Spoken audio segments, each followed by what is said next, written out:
Baik, kita sudah bersama di segmen yang kedua dalam Syamil Community Talk di Syamil TV, Inspirasi Kebaikan. Masih bersama dengan saya Zikri dan juga Om Apud dan juga Bang Aswi. Alhamdulillah ya, dari Blogger Bandung. Tadi sudah kita ngobrolin tentang aktivitas blogging ya, yang tampaknya makin kesini makin berkembang. Siapapun tampaknya bisa untuk menjadi seorang blogger ya Bang Aswi. Siapapun bisa. Modalnya apa nih kira-kira?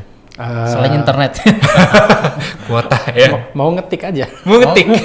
Sekarang kalau dulu nulis itu cari pena gitu. Kalau sekarang ya jadi ketiker. Ketiker ya. Ngetik. Gitu ya. Asal mau berlelah-lah memindahkan yang ada di otak ke Iya, ya, jadi mengubah bahasa pikiran ke dalam bahasa tulisan. Sama aja dengan Zikri sebagai MC itu dari bahasa pikiran ke bahasa kata-kata. Oh iya, betul. Ada prosesnya ya ternyata. Baru sadar saya. Baik, tadi yang kita simpan adalah tentang suka duka seorang blogger. Pasti ada sukanya, tapi pasti ada masa-masa ngenesnya gitu ya. Karena apapun profesinya kayaknya Om Apud ya, pasti ada masa-masa seperti itu. Betul. Bahkan ada masa jenuh, masa terpuruk, tapi ada masa bangkit lagi, betul, sukses lagi. Kalau bahasa lebahnya ada di titik nadir ya. Nadir, Masya Allah. Ketika orang nggak bisa bangkit ya di sana terus gitu. Betul. Tapi ketika bisa bangkit, biasanya melesatnya jauh lebih tinggi. Gimana tuh Bang Aswi pengalamannya?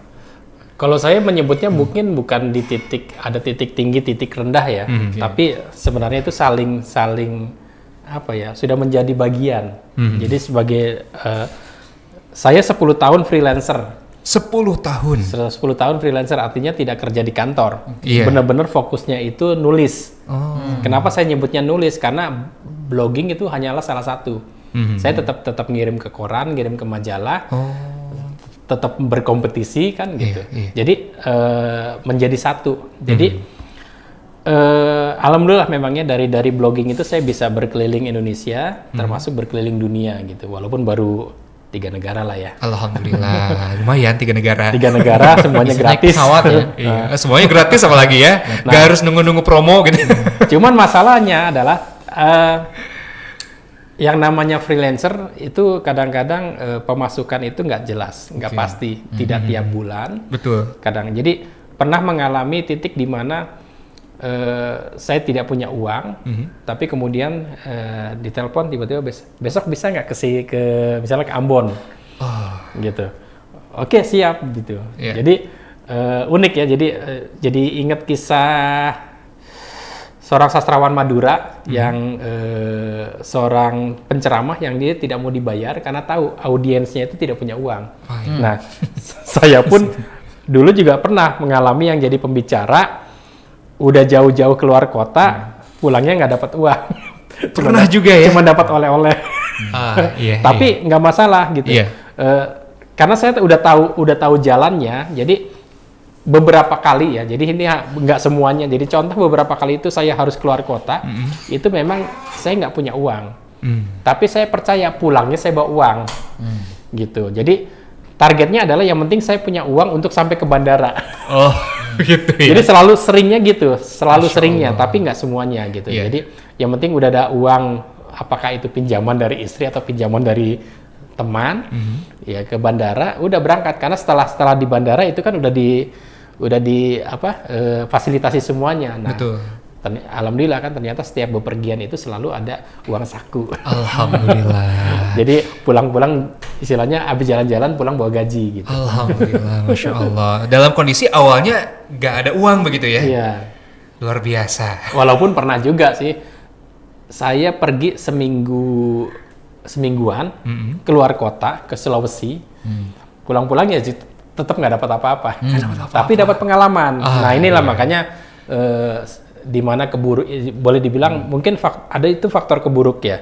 Tapi bagi saya bagaimana itu mengolah menjadi sesuatu yang bisa dijual kembali lewat tulisan. Jadi pengalaman yang bisa dibagikan lewat tulisan. Iya. Jadi konten. Jadi konten. Nah, iya. Pengalaman-pengalaman itulah yang kadang-kadang saya tuliskan di kompetisi dan kemudian akhirnya jadi pemenang. Betul. Bahkan ketika ada perusahaan misalnya pesan tulisan tapi temanya tentang ini. Nah kebetulan itu temanya tentang waktu perjalanan saya yang tidak dibayar itu. saya masukkan ke sana dan akhirnya malah menghasilkan. Feel-nya dapat banget. Dapat banget, dan ini experience seperti ini nggak semua orang mengalami, jadi Iya. ini sangat valuable sekali. Iya. Itu bagian dukanya tuh. Iya. Nah, yang bagian sukanya yang pencapaian tertinggi. Iya, jalan-jalan. Jalan-jalan. Jadi, Jadi ya. walaupun ada dukanya, tapi Iya. jalan-jalannya itu adalah sebuah experience yang sangat luar biasa. Saya bisa keliling Indonesia, bahkan saya pernah ke Jepang juga, Masya Allah. pernah ke Malaysia, gitu. Dan itu luar biasa, gitu. itu dari tulisan. Dari tulisan. Dari Modal tulisan. tulisan, subhanallah. Yang paling berkesan ya di mana nih? Pas berangkat kemana nih? Pastinya ke tempat mungkin yang paling berkesan banget itu pertama ke Ambon. Jadi pertama kali saya ke Indonesia bagian timur dan saya bisa menyaksikan sendiri betapa indahnya Indonesia ya, alam Indonesia yang sangat luar biasa. Yang kedua itu ke Pulau Bintan, Pulau Bintan. karena Pulau Bintan ini itu seperti menjadi bagian dari keluarga saya. Jadi ayah mertua saya itu pernah terpaksa kerja di Pulau Bintan. Dan itu ya kalau ingat masa lalu itu sedih karena beliau itu bekerja sebagai tukang tahu, ngerebus telur puyuh, dan itu dijual-jualnya di emperan rumah sakit, di jalan-jalan gitu. Dan dari beliaulah akhirnya menginspirasi nama anak saya yang pertama itu Bintan. Jadi ketika menjejakkan kaki di sana tiba-tiba itu mah udah suasana apa ya, auranya tuh udah aura wah gitu, karena ingat anak saya, ingat ayah mertua yang udah nggak ada. Jadi saya seperti menjelajah masa lalu gitu, membayangkan bapak mungkin pernah jualan di sini. Betul. Masya Allah. Dan ketika diketikkan melalui tulisan, jadi ada olah rasa di sana juga ya. Iya. Luar biasa. Jadi siapapun bisa merasakan pengalaman-pengalaman seperti ini, meskipun pasti beda-beda. Salah satunya modalnya melalui tulisan, dan kayaknya kalau ngetik sendiri, ngeblog sendiri jenuh ya Om Apud ya, perlu berkomunitas. Makanya ada blogger Bandung di Bandung nih. Gimana ceritanya nih blogger Bandung? Ya. Awal terbentuknya gimana? Apakah ada konferensi blogger se-Bandung lalu diputuskan ada komunitas blogger Bandung, atau Ya. gimana ceritanya? Ya boleh dibilang saya angkatan pertama yang ngeblog ya di Bandung gitu, Di ya, Bandung. Jawa Barat. Jadi dulu itu pernah ada komunitas blogger di Bandung, itu Yeah. namanya Batagor. Batagor. Bandung Kota Blogger. Allah Akbar. Itu komunitas pertama yang ada di Bandung, dan saya aktif di sana sebagai anggota. Nah, sampai kemudian Batagor ini vakum dan kemudian hilang. Nah, saya sebagai blogger yang awal-awal itu banyak, ya alhamdulillah akhirnya mulai banyak kerjaan. Iya. Nah, kerjaan itu ternyata tidak hanya menghampiri saya pribadi, tapi menghampiri rekan-rekan seprofesi. Jadi yang mengundang itu nggak mau satu orang, pengennya 5 orang dong, 10 orang dong, 20 orang Masya dong, Allah. gitu. Dan saya lama-lama kewalahan gitu. 5 orang, 10 orang mungkin saya bisa Masih nyari, bisa nyari ya. karena kenal lah, ini. Iya. Tapi lama-lama 20 orang harus hadir, 50 orang harus hadir. Repot juga ya. Kerepotan gitu. Gimana lagi ya? Awalnya saya misalnya ngubungin Pak Apud, ngubungin Kang Zikri. Ada nggak teman lain yang suka ngeblog gitu? Oh iya. Jadi bener-bener itu kayak kucing dalam karung. Kita nggak tahu, kita ketemu orang baru tapi nggak tahu Kapasitasnya, latar Nah, belakangnya, akhirnya ya. saya berpikiran kenapa nggak saya bikin komunitas. Komunitas yang artinya semua blogger di Bandung itu ngumpul di situ, dan ketika saya mencari, saya tinggal kirim pesan satu kali, tak nyebar semua nih, siapa yang bisa hadir gitu. Iya. Nah, akhirnya bikinlah komunitas blogger Bandung, tapi saya mulai di Facebook itu tahun 2014. 2014 ya, bulannya mah Juni lah gitu. Saya ngurus sendiri itu bener, tanpa pengurus. Dulu itu ya. 2014. Nah, akhirnya mulai rame. Tapi kemudian logonya sejauh sebelumnya 2013. Oh, sudah diperkenalkan Sudah duluan diperkenalkan ya? blogger Bandung, karena kan ketika bikin komunitas harus ada logo dong. Betul. Gitu. Jadi logonya dulu sebelum ada komunitas, sampai kemudian lama-lama saya kewalahan. Iya. Karena satu hari itu kadang-kadang memenuhi undangan itu bukan hanya satu kali. tapi bisa 3 tempat. Allahu Akbar. Harus jurus 1000 bayangan dong. Di 3 tempat. Iya. Kalau misalnya jamnya beda masih mending. Kalau jamnya Sama tuh, Metro. repot ya. Ngoordinasinya yang bingung. Betul. Saya hadir di yang A, tapi yang B gimana? Akhirnya saya butuh pengurus. Iya. Nah, akhirnya resmilah bulan Desember, 9 Desember 2015, kepengurusan Blogger Bandung itu terbentuk. Sehingga ketika ada event yang 1 hari, atau bahkan jam sama, kita bisa Bagi tugas. bagi tugas. Oh, gitu ceritanya Om Apud ya. Nah, gini, pas saya lihat ya, saya searching, itu ternyata blogger Bandung itu banyak juga mama. Mak. Ya. Tuh. Wah. Jadi ketika kalau kita lihat yang biasa gesit ke sana kemari, eksis nulis, biasanya kan bapak-bapak ya atau Iya. apa ya, laki-laki gitu. Tapi ternyata banyak juga mama yang kadang kalau udah ada yang berkeluarga gitu ya, kemudian sudah ada yang kesibukan yang lainnya, tapi masih bisa berkomunitas di blogger. Ceritanya gimana itu? Kalau saya sih lebih kepada karakter ya. Oke. Jadi karakter saya, karena saya aktif di dunia kepenulisan, ya apakah itu di blogger ataupun di kepenulisan yang lain, memang ternyata mayoritas penulis itu rata-rata perempuan. Oh, gitu. Jadi memang yang hobi menulis itu memang perempuan. Mungkin dulu ingat yang nulis yang punya buku diary siapa sih? Oh, Ya iya, perempuan. perempuan, ya. Kita mah saya boro-boro buku diary yang digembok itu saya nggak kejamanan. Iya, iya. Kalau saya masih. Ya. Walaupun tulisannya cuma berapa Paling lembar gitu. cuma nama TTL, bintang. Kalau dulu saya Sama biasanya moto. tuker-tuker binder. Makanan favorit misalnya Ya. sama teman-teman. Nah, Pikir-pikir yang senang curhat juga perempuan. iya, jadi Iya sih. karakternya memang perempuan banyak. Cuman memang nggak tahu kenapa memang yang terkenal yang cowok-cowok ya. Iya sih. Mungkin di antara perempuan akhirnya cowok yang jadi kelihatan. Nah, ya kebetulan juga memang mayoritas itu mak-mak. Tapi kalau saya runut sejarahnya, sebenarnya nggak murni mama. Artinya mereka sudah mulai duluan dan kemudian akhirnya menikah. Oh. Akhirnya muncullah kesannya sekarang mama, padahal dulunya mungkin belum nikah. Iya. Oh iya.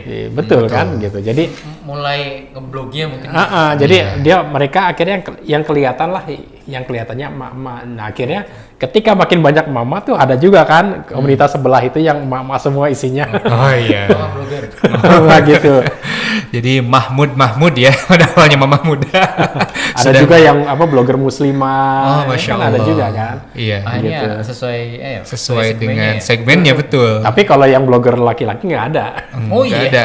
Kan di Rohis juga gak ada keputraan, adanya keputrian. Karena ya gitulah. Dari Perempuan. Jadi artinya ya cowok ngikutin yang cewek aja gitu. Tapi jangan yang khusus muslimah dong. Oh iya.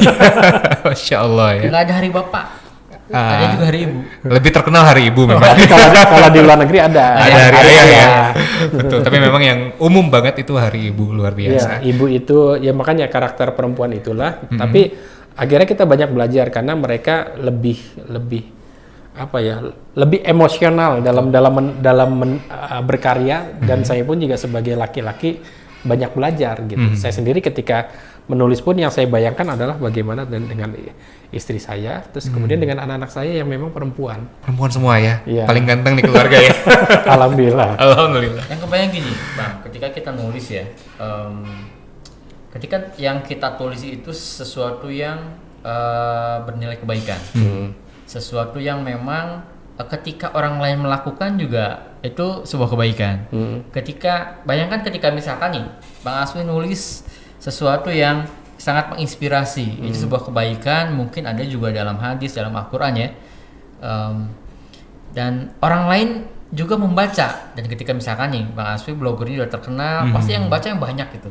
Bayangkan ketika yang lain juga baca, yang lain juga melakukan gitu ya, kemudian yang lain juga menuliskannya lagi, luar biasa pahalanya gitu kan sih. Jariah amin, ya. amin, amin. Jariahnya banyak Jariah. banget. Amin. Makanya dulu saya juga sempat punya cita-cita jadi penulis.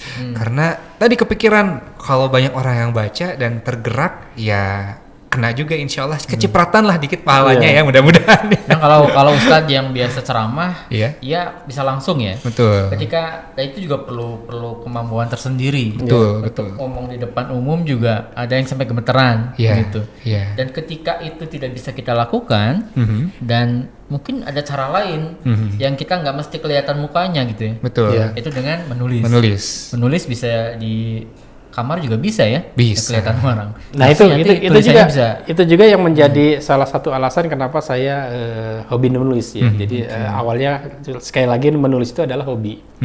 Jadi saya teringat dengan ucapan Sayyidina Ali bin Abi Thalib yang mengatakan kurang lebih tulislah sesuatu yang membawamu ke surgamu gitu. Kurang lebih lah gitu. Jadi bahasanya nggak pas ya. Iya. Saya nggak bisa ngomong depan umum. Saya tipenya dulu orang pemalu, sampai kemudian apa yang bisa saya lakukan, yang bisa saya sebar. Saya dulu nggak pernah mikir manfaat ya, tapi yang paling enggak unek-unek saya itu tidak menjelekan saya lah, Iya. atau tidak menjelekan orang lain. Betul. Nah, jadi mungkin dari situ ada nilai kebaikan. Nah, dari berjalannya waktu, akhirnya saya menilai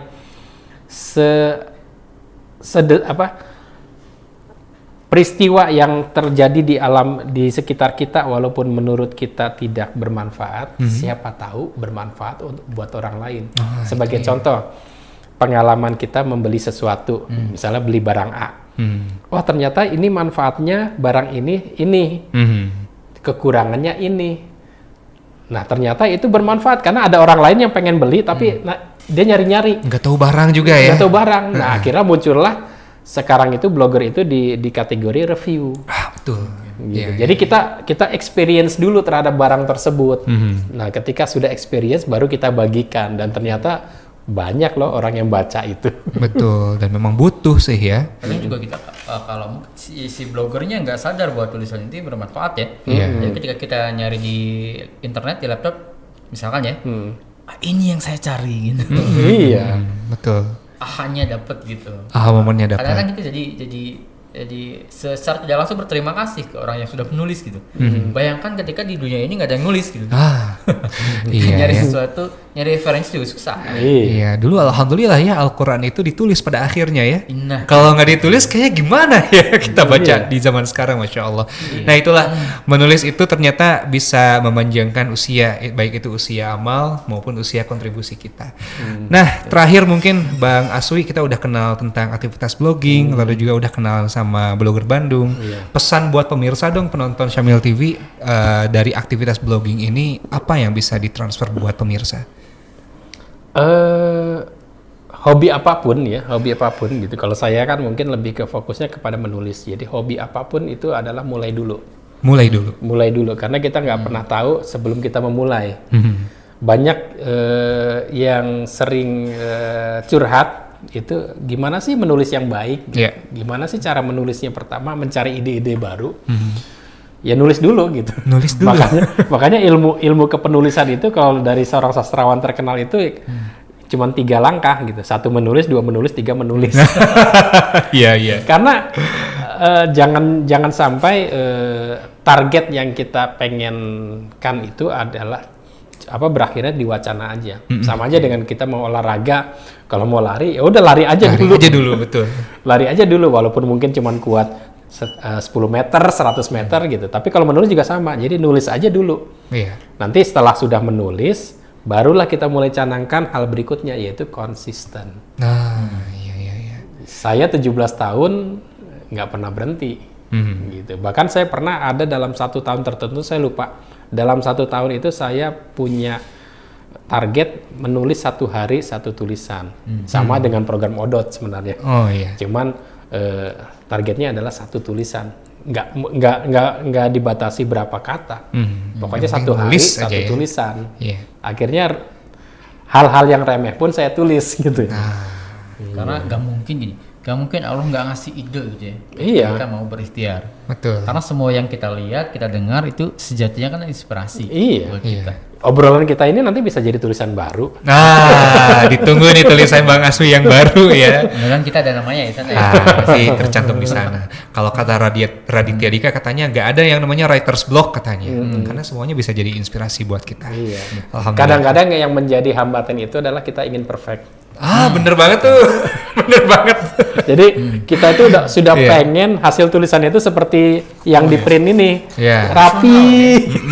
Padahal awalnya coret-coretan. Betul. Nanti mungkin ada yang dihapus, ada yang diganti, gitu aja sih. Proses aja. Proses aja, jangan lelah berproses. Insya Allah nanti jadi lebih baik seiring kita terus berlatih.